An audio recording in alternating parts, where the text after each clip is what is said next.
Well, Donald Trump has fired up the troops at a campaign rally in Florida. Not even a humid summer evening could stop the thousands from attending, many wearing T-shirts with his mugshot on it.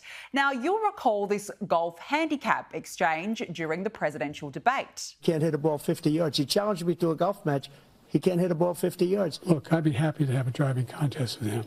The reason I got my handicap, which when I was vice president, down to a 6. But by the way, I told you before, I'm happy to play golf if you carry your own bag. Think you can do it? That's the biggest lie that he's a 6 handicap of all. I was an 8 handicap. Yeah. 8. Never. But I had, you know, how many? I've seen you swing. I know you swing. Let's not act like children. President Trump, we're going to turn. Let's not act like children. You are a child. Specific. Well, Donald Trump says it's on, challenging Joe Biden to an 18-hole golf match. I'm also officially challenging Crooked Joe to an 18-hole golf match right here.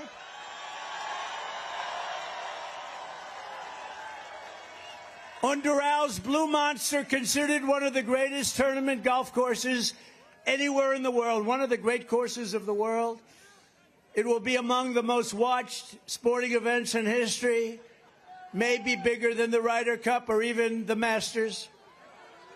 And I will even give Joe Biden 10 strokes aside. 10 strokes, that's a lot.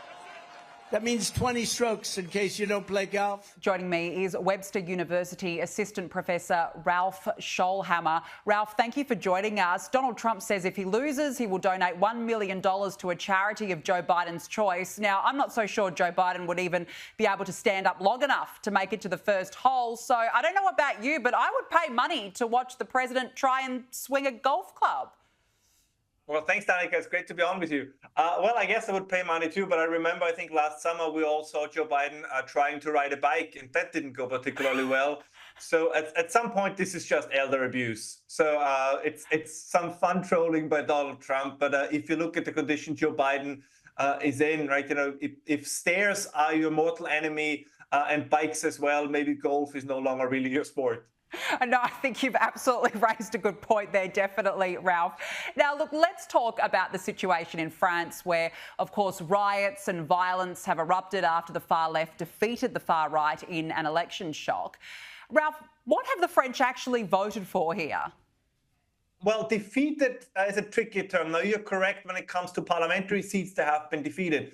But if you look at the popular vote, the National Rally actually increased significantly. They got about 10 million, whereas Macron's quote-unquote centrist party, because he's no longer a centrist. If you ally with the Islamists and the communists, I'm sorry, you're not a centrist. But he got about 6 million, and the new Popular Front, which is this alliance of kind of traditional left-wingers like the socialists and the Greens, but also more radical elements like the communists, like Trotskyists, and open Hamas and Islamist sympathizers, they also got around 6 million. So kind of the National Rally won the popular vote, but due to the election system in France, there was kind of tactical alliance between the quote-unquote center and the radical left.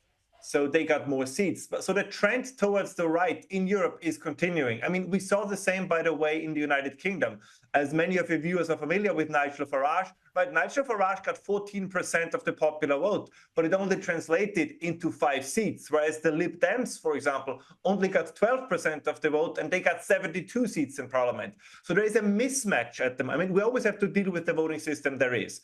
But there is a mismatch at the moment, I think, kind of where the popular movement is, where the populists are and where the population is, and how it translates into actual political power. But this was not the breaking of the conservative, or whatever you want to call it, or the right-wing wave that is building in Europe. I would say this is more a calm before the storm, because the trend lines are still there.